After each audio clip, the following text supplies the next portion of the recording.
कपड़े धोने वाली बहू। शादी के पहले से ही विभा को कपड़े धोने का बड़ा शौक था। कभी नल के नीचे। अरे मेरी नीली वाली लुंगी नहीं दिख रही है।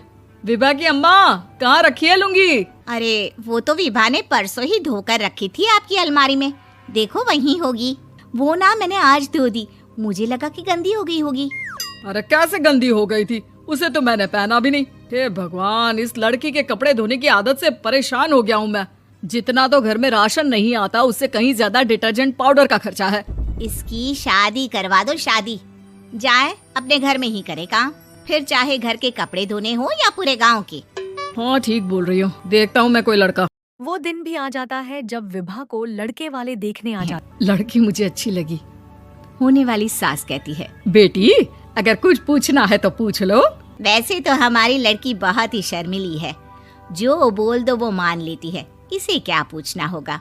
अरे कैसी बात कर रही हो माँ, मुझे इन लोगों के घर रहना है, सवाल तो कई है। हाँ हाँ बेटा, पूछ लो ना, क्या पूछना है।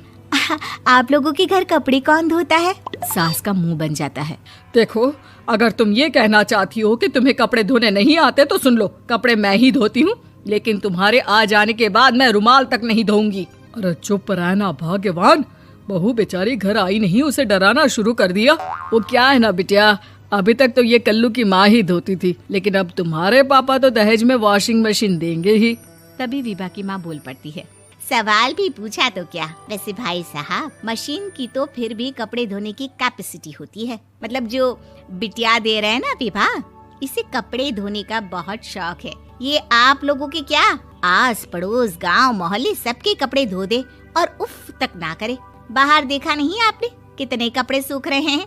सब हमारी बिटिया ने ही तो धोए हैं। बस भी करो ना माँ, शर्म आ रही इतनी तारीफ सुनकर। और तो और एक दाग निकाल कर दिखाओ तो मान जाऊं। हाँ अच्छा, माफ करना बेटा, मैंने गलत समझा। हमें तो रिश्ता बहुत पसंद। और ऐसे जुड़ जाता है रिश्ता कपड़े धोने वाली विभा का। उसकी शादी हो जाती है कोयला फैक्ट्री में काम करने वाले कल्लू के साथ। शादी के बाद अचानक विभा चिल्लाते हुए आपने सास के पास आती है। सासू माँ, अरे सासू माँ कहाँ है आप? ये तो धोखा है, धोखा दिया आप लोगों ने मुझे। इसे ससुर के चक्कर के बारे में पता चल गया। अरे तो उसमें तुझे क्यों धोखा मिला है? अरे नल में पानी नहीं आता, कपड़े कैसे कब धुलेंगे? अच्छा, तू पानी नहीं आ रहा उसकी बात कर रही है। तो आपने क्या सोचा?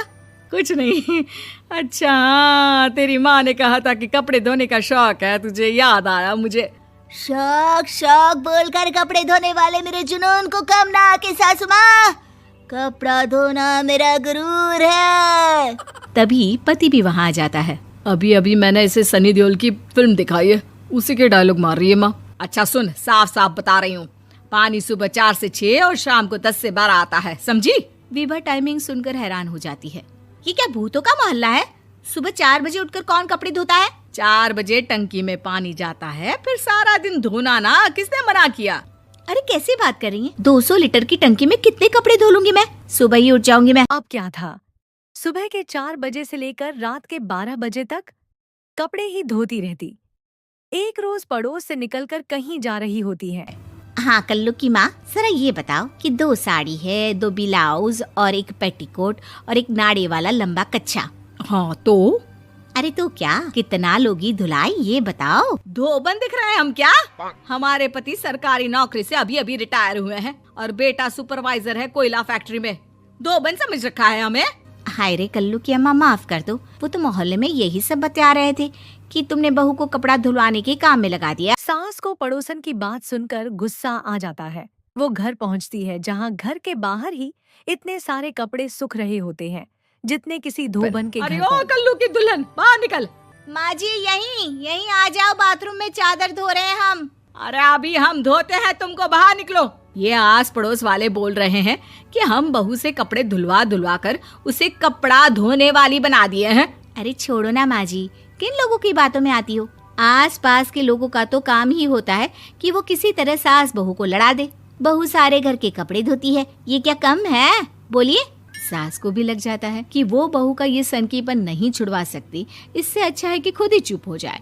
एक रोज सास और बहू मंदिर जाते हैं, जहाँ सास की साड़ी वहाँ खड़ी भीख मांगने वाली से मिलती है। माँ जी क्या बात है, आपकी साड़ी उस भिखारन से कितनी मिल रही है ना? हाँ हाँ, देखो तो दोनों की साड़ी मिल रही है। क्या बात है कल्लू की अम्मा, तुम खुद को तो अफसर की बीवी बताती हो और ऐसी सिंपल सी प्लेन साड़ी पहनकर घूमती हो। सिंपल और प्लेन नहीं है ये साड़ी। तो क्या सोने के धागे से फूल बने हैं? कुछ भी सासू माँ, कुछ भी। हाँ, बने थे इस साड़ी में सोने के धागे से फूल। मेरे पति लेकर आए थे मद्रास से स्पेशली मेरे लिए 10,000 की। ताहे भाई साहब इस भिखारन के लिए भी सेम टू सेम साड़ी लेकर आए होंगे 10,000 की। सास उस वक्त तो कुछ नहीं कहती, लेकिन बहू के साथ घर आती है और अलमारी से एल्बम निकाल कर लाती है। ये साड़ी देख रही है, ये वही साड़ी है जिसे मैंने अभी पहना था। इस साड़ी में ये जो चमकदार फूल दिख रहे हैं ना, ये सोने के धागों से काढ़े गए हैं। लेकिन तू लोकल वॉशिंग मशीन ब्रश से घिस घिस कर सारे फूलों को निकाल कर साड़ी प्लेन कर दी। मुझे माफ कर दीजिए सासू माँ। और तो और, जब मैंने तुझे तेरी गलती के लिए कुछ नहीं कहा, लेकिन तूने तो सबके सामने मेरा मजाक ही बना दिया। क्यों? बहू को समझ में आ जाता है कि अब से उसका कपड़े धोना बंद।